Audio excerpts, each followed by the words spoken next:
قربان پہ آپ علیہ الصلوۃ والسلام کی طرف سے قربانی کرنا شرعی طور پہ کیسا ہے؟ اور دادا یا دادی جو فوت ہو گئے ہوں ان کی طرف سے قربانی کی جا سکتی ہے؟ میرے بھائی گزارش یہ ہے کہ ایصال ثواب کے طور پہ وہی کام کرنے چاہیے جو قرآن و حدیث سے ثابت ہو. پورا حج کرنا یا عمرہ کر لینا، صدقہ خیرات کرنا، میت کے لیے دعائیں کرنا، اور یہ قربانی کرنا میت کی جانب سے، یہ نبی علیہ الصلوۃ والسلام سے ثابت نہیں ہے. ایک روایت آتی ہے ترمذی میں اور ابو داؤد شریف میں کہ جناب علی رضی اللہ تعالیٰ عنہ 2 قربانیاں کیا کرتے تھے، اور ایک قربانی نبی علیہ الصلوۃ والسلام کی طرف سے کرتے تھے اور بتایا کرتے تھے کہ آپ مجھے حکم دے کر گئے تھے. آپ مجھے، تو یہاں پہ پہلی بات یہ کہ جناب علی فرما رہے ہیں کہ مجھے حکم دے کر گئے تھے. دوسرے نمبر پہ یہ روایت نبی علیہ الصلوۃ والسلام سے ثابت نہیں ہے، کیونکہ اس کے نقل کرنے والوں میں ایک راوی ہے جو مجہول ہے، نامعلوم ہے. اسی لیے امام ترمذی جو اس حدیث کو لے کر آئے ہیں وہ اس حدیث کو نقل کرنے کے بعد کہتے ہیں کہ امام عبداللہ بن مبارک فرمایا کرتے تھے. کون سے امام جی؟ عبداللہ بن مبارک. امام عبداللہ بن مبارک فرمایا کرتے تھے کہ مجھے یہ بات پسند ہے کہ جس نے میت کی جانب سے جانور ذبح کرنا ہو وہ بطور قربانی نہ کرے، بطور صدقہ خیرات کر لے. جس نے جانور ذبح کرنا ہو بطور صدقہ خیرات کر لے، کیونکہ میت کی طرف صدقہ خیرات کرنا جائز ہے کہ نہیں؟ جائز ہے، اور قربانی کا ثبوت نہیں ملتا. فرق کیا ہوگا دونوں میں؟ جانور ادھر بھی ذبح کیا، ادھر بھی، اس کو قربانی کہہ دیا، اس کو صدقہ خیرات. فرق کیا ہے؟ قربانی سال میں کتنے دن ہوتی ہے؟ 3 یا 4 دن، اور اس کا گوشت آپ تقسیم کریں گے، خود بھی رکھیں گے، فقیروں کو بھی دیں گے، رشتہ داروں کو بھی دیں گے. اور صدقہ خیرات جو ہے، صدقہ خیرات کے طور پہ جب چاہیں آپ جانور ذبح کر سکتے ہیں. اور صدقہ خیرات ہے، اس لیے بہتر یہی ہوگا کہ آپ سارے کا سارا گوشت فقیروں مسکینوں کو دے دیں، بہتر یہی ہوگا. تو اس لیے میرے بھائی اگر آپ میت کی طرف سے جانور ذبح کرنا چاہتے ہیں بطور صدقہ خیرات کریں. اب آ گیا معاملہ نبی علیہ الصلوۃ والسلام کا. تو میرے بھائی نبی علیہ الصلوۃ والسلام کی طرف سے بہت سے بھائی حج کرنا چاہتے ہیں، کئی عمرہ کرنا چاہتے ہیں، کئی قربانی کرنا چاہتے ہیں، لیکن نبی علیہ الصلوۃ والسلام سے یہ ملتا ہے کہ میرے اوپر درود پڑھو، سلام پڑھو. آپ نے یہ اپیل کہیں پہ نہیں کی کہ میری طرف سے حج کرنا، میری طرف سے عمرہ کرنا، میری طرف سے جانور ذبح کرنا. ایسی کوئی چیز آپ کو کسی صحیح حدیث سے نہیں ملے گی. اور صحابہ کرام جو 1 لاکھ سے زائد تھے، ہر صحابی ہم سے بڑھ کر محب رسول تھا صلی اللہ علیہ وسلم. کسی صحابی سے نہیں ملے گا کہ اس نے آپ کی طرف سے حج کیا ہو یا عمرہ کیا ہو یا قربانی کی ہو اور صحیح سند سے ثابت ہو. بھلا کیوں؟ معاملہ کیا ہے؟ راز کیا ہے؟ ان کے پاس علم تھا، ہمارے پاس علم نہیں ہے. ان کو یہ حدیث معلوم تھی جو مسلم شریف میں آتی ہے کہ آپ علیہ الصلوۃ والسلام فرماتے ہیں من دل علی خیر کفاعلہ، جو کسی کو خیر کا کام بتائے تو بتانے والے کو اتنا ہی ثواب ملے گا جتنا خیر کا کام کرنے والے کو ملے گا. جو حج ہم اپنی طرف سے کرتے ہیں اس کا ثواب نبی علیہ الصلوۃ والسلام کو ملتا ہے، کیونکہ حج کی ترغیب دینے والے آپ، حج کا طریقہ سکھانے والے آپ. جو ہم عمرہ کرتے ہیں اس کا ثواب آپ کو ملتا ہے، جو نماز پڑھتے ہیں آپ کو ثواب ملتا ہے، صدقہ خیرات کرتے ہیں آپ کو ثواب ملتا ہے، تلاوت کر، جو بھی نیکی ہم کرتے ہیں اس کا ثواب آپ کو ملتا ہے، کیونکہ ہر نیکی کی ہمیں تعلیم دینے والے آپ ہیں. اس لیے اپنی فکر کریں اپنی. الحمدللہ رب العالمین والصلاة والسلام علی سید المرسلین، اما بعد. ایک بھائی سوال کرتے ہیں کہ اگر میرا کوئی رشتہ دار صاحب حیثیت نہ ہو، اس کے پاس قربانی کرنے کی طاقت نہ ہو، تو کیا میں اسے پیسے دے سکتا ہوں تاکہ وہ قربانی کا جانور خرید کر قربانی کر سکے؟ تو گزارش یہ ہے کہ اس میں کوئی حرج نہیں ہے کہ انسان اپنے کسی رشتہ دار کی قربانی کرنے کے سلسلے میں مدد کرے یا اسے اتنے پیسے دے دے کہ وہ قربانی کا جانور لے سکے اور اللہ کی راہ میں قربانی کا جانور ذبح کر سکے، تو اس میں کوئی حرج نہیں ہے، بلکہ یہ بہت بڑی نیکی ہے اور اس کا تعلق صلہ رحمی سے بھی ہے۔ قرآن و حدیث میں بار بار صلہ رحمی کرنے کا حکم دیا گیا ہے، رشتہ داروں سے تعاون کرنے کا، ان سے تعلقات قائم کرنے کا حکم دیا گیا ہے۔ تو اگر کوئی اپنے رشتہ داروں سے اس مسئلے میں تعاون کرتا ہے تو یہ صلہ رحمی ہے اور اس میں کوئی حرج نہیں ہے، بلکہ بہت زیادہ ثواب کی امید ہے۔ واللہ تعالی اعلم۔ الحمدللہ رب العالمین والصلاة والسلام علی سید المرسلین، اما بعد۔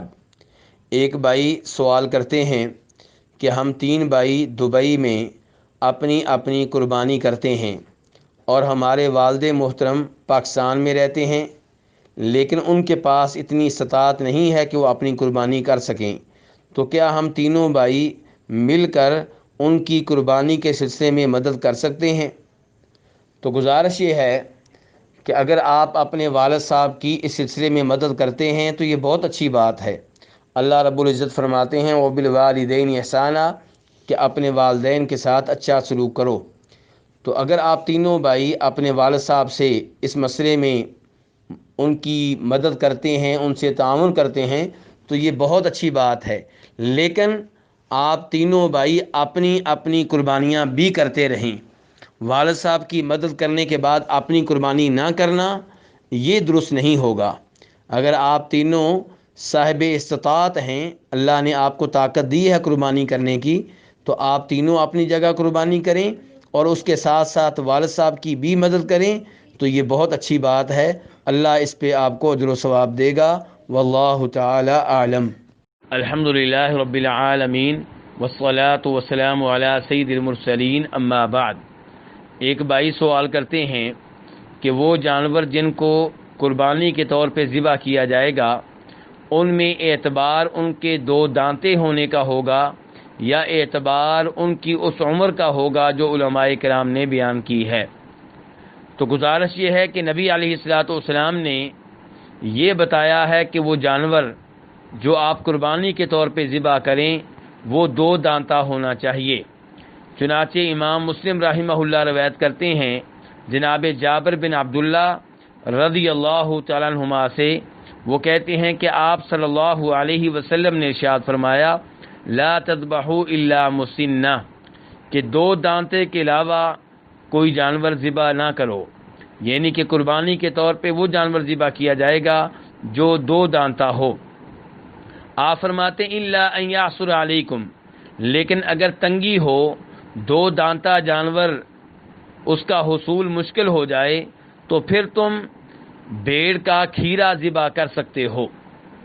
تو نبی علیہ الصلوۃ والسلام نے وہ جانور جس کو قربانی کے طور پہ ذبح کیا جائے گا اس میں یہ شرط عائد کی ہے، اس کے لیے یہ شرط مقرر کی ہے کہ وہ 2 دانتا ہو، یعنی کہ دودھ والے دانت گرنے کے بعد 2 دانت اس کے آ چکے ہوں یا اگنا شروع ہو چکے ہوں۔ لیکن اگر 2 دانتا نہ ملے تو پھر بھیڑ کی جنس میں سے کھیرا ذبح کیا جا سکتا ہے۔ علماء کرام نے پبلک کی آسانی کے لیے ان جانوروں کی عمر بتانے کی کوشش کی ہے جو 2 دانتے ہو چکے ہوتے ہیں۔ چنانچہ علماء کرام کہتے ہیں کہ اونٹوں میں سے 2 دانتا وہ ہوگا جس کے 5 سال مکمل ہو چکے ہوں، اور یہ موقف ہے علماء احناف کا اور علماء مالکیہ، شافعیہ اور حنابلہ کا، جبکہ گائے کے معاملے میں علماء حنفیہ، شافعیہ اور حنابلہ کا موقف یہ ہے کہ گائے میں سے 2 دانتا وہ جانور ہوگا جو 2 سال پورے کر چکا ہو، جبکہ مالکی علماء کرام کا خیال یہ ہے کہ گائے میں سے 2 دانتا وہ ہوگا جو 3 سال پورے کر چکا ہو۔ بکری کی جنس میں سے علماء حنفیہ، مالکیہ، حنابلہ کا موقف یہ ہے کہ 2 دانتا بکرا وہ ہوگا جو 1 سال پورا کر چکا ہو، اور شافعی علماء کرام کا خیال یہ ہے کہ 2 دانتا وہ جانور ہوگا، وہ بکرا ہوگا جو 2 سال پورے کر چکا ہو۔ تو یہاں سے آپ اندازہ لگائیں گے کہ عمر کے معاملے میں علماء کرام میں بھی کچھ نہ کچھ اختلاف موجود ہے۔ تو اصل چیز یہ ہے کہ آپ یہ معلوم کریں کہ جانور 2 دانتا ہے یا نہیں۔ اگر 2 دانتا ہے تو آپ اسے قربانی کے طور پہ ذبح کر سکتے ہیں، اگر 2 دانتا نہیں ہے تو آپ اسے قربانی کے طور پہ ذبح نہیں کریں گے، کیونکہ اصل اعتبار اس کے 2 دانتا ہونے کا ہے۔ جہاں تک عمر کا تعلق ہے تو عمر میں کمی بیشی ہو سکتی ہے، آب و ہوا کے اعتبار سے، مختلف ممالک کے اعتبار سے۔ کچھ ممالک ٹھنڈے ہوتے ہیں، کچھ گرم ہوتے ہیں، کچھ ممالک میں جانور پہلے 2 دانتا ہوتا ہے، کچھ ممالک میں لیٹ ہوتا ہے۔ تو اس لیے اصل اعتبار عمر کا نہیں ہے، اصل اعتبار اس کے 2 دانتوں کا ہے۔ دودھ کے 2 دانت گرنے کے بعد ان کی جگہ پہ 2 دانت آ چکے ہوں یا اگنا شروع ہو چکے ہوں تو ایسے جانور کو قربانی کے طور پہ ذبح کیا جا سکتا ہے۔ اگر 2 دانتا جانور ملنا ممکن نہ رہے اس لحاظ سے کہ مارکیٹ میں، منڈی میں ایسا جانور نہیں مل رہا، یا مل رہا ہے لیکن آپ کے پاس اتنے پیسے نہیں ہیں، تو مجبوری میں نبی علیہ الصلوۃ والسلام نے بھیڑ کی جنس میں سے کھیرا ذبح کرنے کی اجازت دی ہے۔ واللہ تعالی اعلم۔ الحمدللہ رب العالمین والصلاة والسلام علی سید المرسلین، اما بعد۔ ایک بھائی سوال کرتے ہیں کہ کیا قربانی کسی دوسرے ملک میں بھی کی جا سکتی ہے، یا جس ملک میں آپ رہتے ہیں وہیں قربانی کرنا لازم ہے؟ تو گزارش یہ ہے کہ جہاں پہ آپ رہتے ہیں وہاں پہ قربانی کریں، تاکہ آپ نیکی کا یہ کام خود کر سکیں، جیسا کہ نبی علیہ الصلوۃ والسلام نیکی کا یہ کام خود کیا کرتے تھے۔ آپ خود اپنے جانور کو ذبح کیا کرتے تھے۔ تو جب آپ یہ کام خود کریں گے اور آپ کے بچے بھی یہ منظر دیکھیں گے تو اس چیز کا ان پہ اچھا اثر ہوگا، اور وہ بھی اس کام میں دلچسپی لیں گے اور انہیں بھی نیکی کا یہ کام کرنے کی عادت پڑے گی۔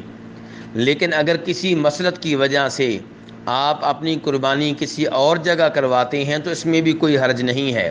مثال کے طور پہ کسی اور جگہ آپ کے رشتہ دار ہیں اور وہ غریب، فقیر اور مسکین ہیں، اور آپ چاہتے ہیں کہ وہ قربانی وہاں پہ کر لیں تاکہ انہیں گوشت مل جائے، تو پھر اس میں کوئی حرج نہیں ہے۔ یا آپ دیکھتے ہیں کہ کسی مسلمان ملک میں لوگ بھوک سے مر رہے ہیں اور وہاں پہ برے حالات ہیں، تو آپ چاہتے ہیں کہ آپ کی قربانی وہاں پہ ہو تاکہ وہاں پہ لوگ اس جانور کے گوشت سے فائدہ اٹھا سکیں، تو پھر اس میں کوئی حرج نہیں ہے۔ واللہ تعالی اعلم۔ الحمدللہ رب العالمین والصلاة والسلام علی سید المرسلین، اما بعد۔ ایک بھائی نے ایسے جانور کی قربانی کے بارے میں سوال کیا ہے جو کہ خصی نہ ہو۔ تو گزارش یہ ہے کہ قربانی کا جانور خصی ہو تب بھی ٹھیک ہے، اور خصی نہ ہو تو تب بھی ٹھیک ہے۔ چنانچہ امام ابن ماجہ اور ابو داؤد یہ دونوں روایت کرتے ہیں جناب ابو سعید رضی اللہ تعالیٰ عنہ سے کہ نبی علیہ الصلوۃ والسلام نے سینگوں والے نر مینڈے کی قربانی دی، اور یہاں پہ لفظ بولا ہے فحیل، اور فحیل سے مراد یہ ہے کہ وہ بکرا خصی نہیں تھا۔ اور ایسے ہی آپ صلی اللہ علیہ وسلم کی دوسری حدیث میں جناب عائشہ رضی اللہ عنہا اور جناب ابو ہریرہ کہتے ہیں کہ نبی علیہ الصلوۃ والسلام 2 مینڈوں کی قربانی کیا کرتے تھے، اور وہ موٹے تازی ہوتے تھے، سینگوں والے ہوتے تھے اور خصی ہوتے تھے۔ اس حدیث کو بھی امام احمد اور امام ابن ماجہ وغیرہ نے روایت کیا ہے۔ تو خلاصہ کلام یہ ہے کہ قربانی کا جانور خصی ہو تب بھی ٹھیک ہے اور خصی نہ ہو تب بھی ٹھیک ہے۔ واللہ تعالی اعلم۔ الحمدللہ رب العالمین والصلاة والسلام علی سید المرسلین، اما بعد۔ قربانی کے جانور کے سلسلے میں نبی علیہ الصلوۃ والسلام نے جو تعلیمات دی ہیں ان میں سے ایک آپ کی یہ حدیث ہے جس میں آپ فرماتے ہیں کہ 4 قسم کے جانوروں کی قربانی منع ہے۔ نمبر 1، لنگڑا جانور جس کا لنگڑا پن واضح ہو۔ نمبر 2، بھینگا جانور، کانا جانور جس کا کانا پن ظاہر ہو۔ نمبر 3 بیمار جانور جس کی بیماری بالکل واضح ہو۔ نمبر 4 اور لاغر اور کمزور جانور جس کی ہڈیوں میں بالکل گودا نہ ہو۔ اس حدیث کو امام ترمذی، ابن ماجہ وغیرہ نے روایت کیا ہے۔ تو یہ 4 ایسے عیب ہیں جس جانور میں پائے جائیں اس جانور کو قربانی کے طور پہ ذبح کرنے کی اجازت نہیں ہے۔ اب یہاں پہ یہ سوال پیدا ہوتا ہے کہ اگر وہ جانور جس کی ہم قربانی کرنے لگے ہیں وہ حامل ہو، اس کے پیٹ میں بچہ ہو، تو کیا اسے قربانی کے طور پہ ذبح کیا جا سکتا ہے؟ تو گزارش یہ ہے کہ علماء کرام کی اکثریت کا یہی موقف ہے کہ ایسے جانور کو قربانی میں ذبح کیا جا سکتا ہے، اور دلیل یہ ہے کہ نبی علیہ الصلاۃ والسلام نے ایسے جانور کو قربانی کے طور پہ ذبح کرنے سے روکا نہیں ہے۔ اگر یہ جانور قربانی کے طور پہ ذبح کرنا ممنوع ہوتا تو آپ یہ بتا دیتے کہ جس جانور کے پیٹ میں بچہ ہو اسے ذبح کرنے کی اجازت نہیں ہے، لیکن چونکہ آپ نے ایسی کوئی تعلیمات نہیں دیں، ایسی کوئی پابندی نہیں لگائی، اس لیے ایسے جانور کو ذبح کرنا جائز ہے۔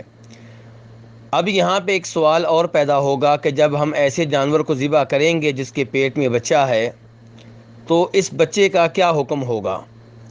تو گزارش یہ ہے کہ اگر یہ بچہ مردہ پیدا ہوتا ہے تو نبی علیہ الصلاۃ والسلام فرماتے ہیں اس حدیث میں جسے امام ابو داؤد اور ابن ماجہ وغیرہ نے روایت کیا ہے کہ زکوٰۃ الجنینی زکوٰۃ امہ، کہ جب اصل جانور ذبح کر دیا گیا تو اس کے پیٹ سے جو بچہ مردہ نکلا ہے وہ بھی ذبح کے حکم میں ہے، یعنی کہ اسے اس کا گوشت کھانا بالکل جائز ہے حالانکہ وہ مردہ نکلا ہے، لیکن چونکہ اس کی ماں کو ذبح کیا گیا تھا تو وہ اپنی ماں کے حکم میں ہے۔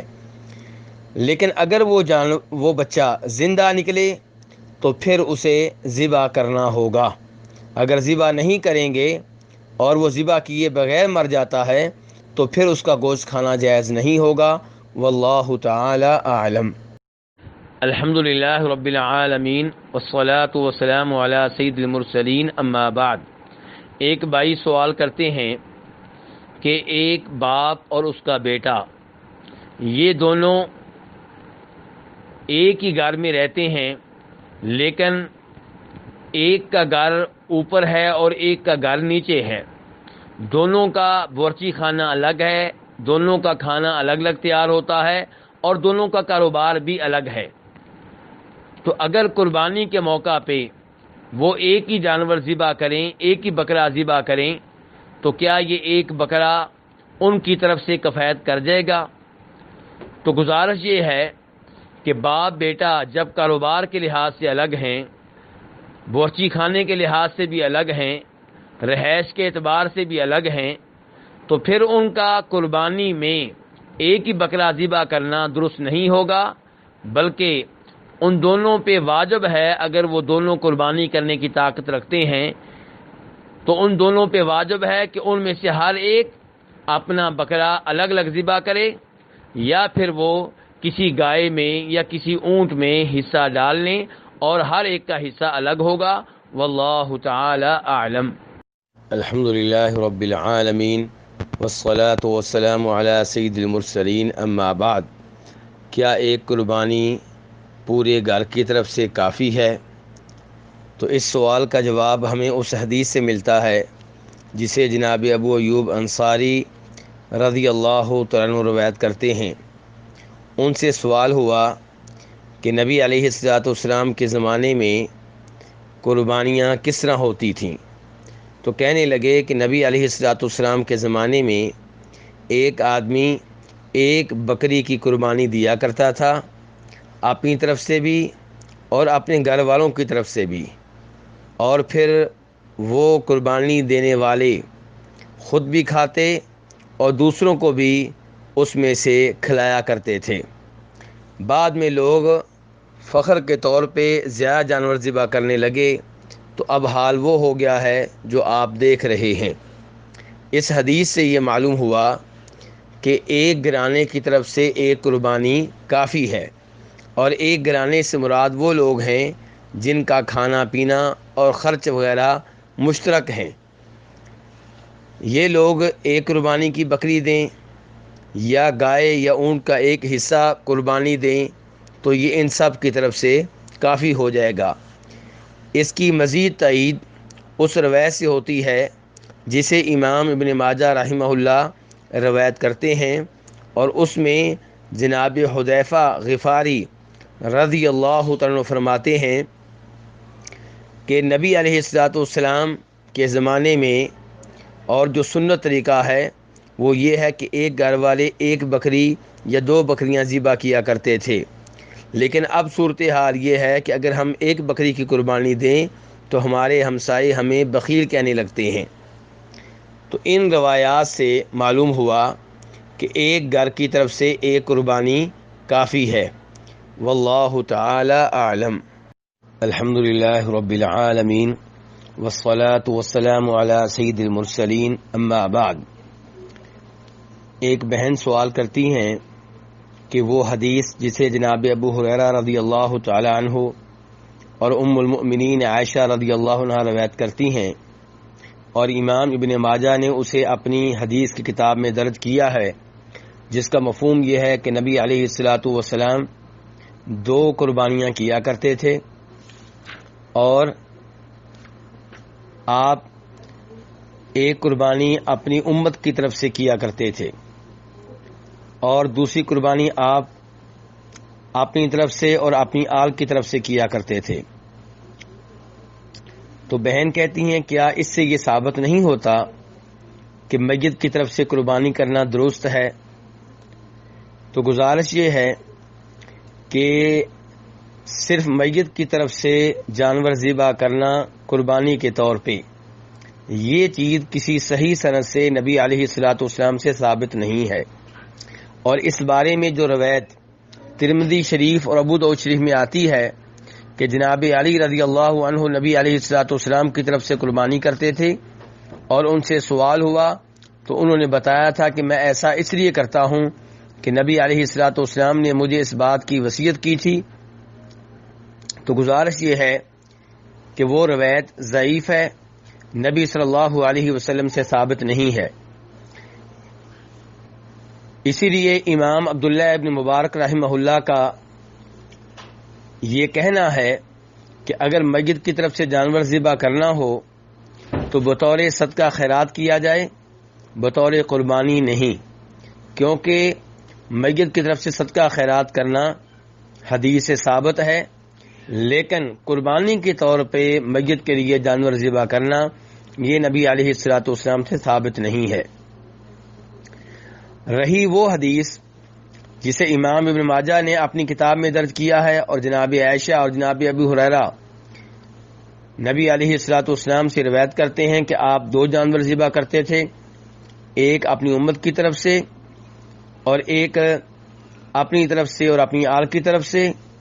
تو اس سے یہ مسئلہ ثابت نہیں ہوتا کہ میت کی طرف سے قربانی کی جا سکتی ہے، کیونکہ اس میں یہ ہے کہ ایک بکرا امت کی طرف سے۔ اب امت کے وہ لوگ اس سے مراد ہیں جو آپ کے زمانے میں زندہ تھے، اور اگر یہ کہا جائے کہ اس میں وہ لوگ بھی شامل ہیں جو فوت ہو چکے تھے تو پھر بھی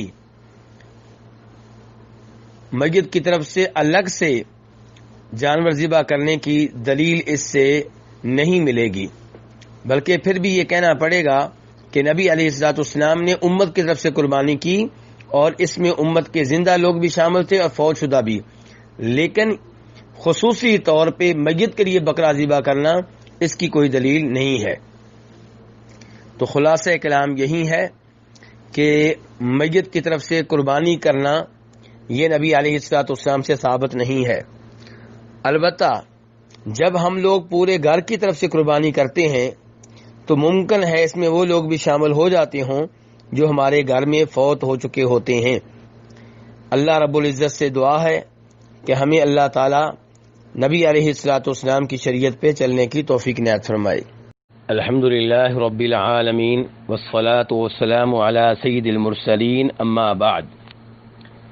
ذی الحجہ کے مہینے میں 10 تاریخ سے لے کے 11-12 تاریخوں میں قربانی کرنا نبی علیہ الصلاۃ والسلام کی سنت ہے اور آپ سے پہلے جناب ابراہیم علیہ السلام کی سنت ہے۔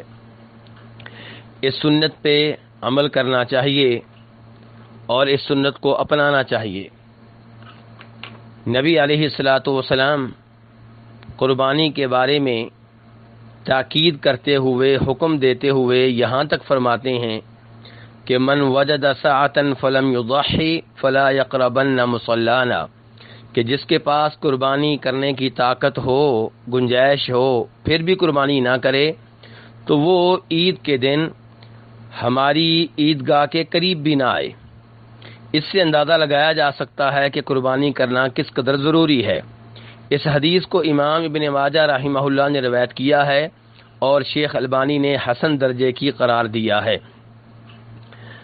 کافی سارے علماء کرام کا یہ خیال ہے کہ قربانی کرنا سنت مؤکدہ ہے، یعنی کہ ایک ایسی سنت ہے جس کی بہت زیادہ اہمیت ہے۔ چنانچہ اس بارے میں ابو مسعود انصاری رضی اللہ تعالیٰ عنہ فرماتے ہیں، جو کہ صحابی ہیں، کہ میں قربانی دینے کی طاقت رکھتا ہوں پھر بھی قربانی کئی دفعہ نہیں دیتا، اس خوف سے کہ کہیں میرے پڑوسی یہ نہ سمجھ لیں کہ قربانی کرنا ضروری ہے، فرض ہے، لازمی ہے۔ ابو مسعود انصاری رضی اللہ عنہ کے اس قول کو امام عبدالرزاق نے اور امام بہقی نے روایت کیا ہے۔ اس سب کے باوجود یہی محسوس ہوتا ہے کہ قربانی اس پہ واجب ہے جو قربانی دینے کی طاقت رکھتا ہے، کیونکہ نبی علیہ الصلاۃ والسلام کا فرمان جس میں آپ فرما رہے ہیں کہ قربانی کی طاقت رکھنے والا قربانی نہ کرے تو ہماری عیدگاہ کے قریب بھی نہ آئے، اس سے یہی محسوس ہوتا ہے کہ قربانی واجب ہے۔ ایک اور حدیث جس میں نبی علیہ الصلاۃ والسلام فرماتے ہیں کہ جو نماز عید سے پہلے جانور ذبح کر لے اسے چاہیے کہ وہ اس جانور کی جگہ پہ دوبارہ جانور ذبح کرے، کوئی اور جانور ذبح کرے۔ اس حدیث کو امام بخاری نے روایت کیا ہے۔ اس سے بھی یہی محسوس ہوتا ہے کہ قربانی کرنا واجب ہے، لازمی ہے، ضروری ہے۔ بہرحال مسئلے میں اختلاف موجود ہے، اس لیے جسے اللہ نے طاقت دے رکھی ہے، جس کے پاس گنجائش ہے، اسے اس معاملے میں سستی نہیں کرنی چاہیے اور قربانی کرنی چاہیے۔ اللہ تبارک و تعالی ہم سب کو اس عظیم سنت پہ اور نبی علیہ الصلاۃ والسلام کے اس فرمان پہ عمل پیرا ہونے کی توفیق عنایت فرمائے۔ یہاں پہ یہ وضاحت بھی کر دینا مناسب سمجھوں گا کہ کچھ علماء کرام کا یہ موقف ہے کہ قربانی اس پہ واجب ہے جو صاحب نصاب ہے، یعنی کہ جس کے پاس اتنے پیسے ہیں کہ اس پہ زکوٰۃ واجب ہوتی ہے تو اس پہ قربانی بھی واجب ہے۔ اس موقف کے بارے میں کوئی دلیل نہیں مل سکی، اور صحیح بات یہ ہے کہ جو قربانی دینے کی طاقت رکھتا ہے، صاحب استطاعت ہے، صاحب حیثیت ہے، وہ قربانی دے۔ واللہ تعالی اعلم۔ اللہ اکبر، اللہ اکبر، لا الہ الا اللہ۔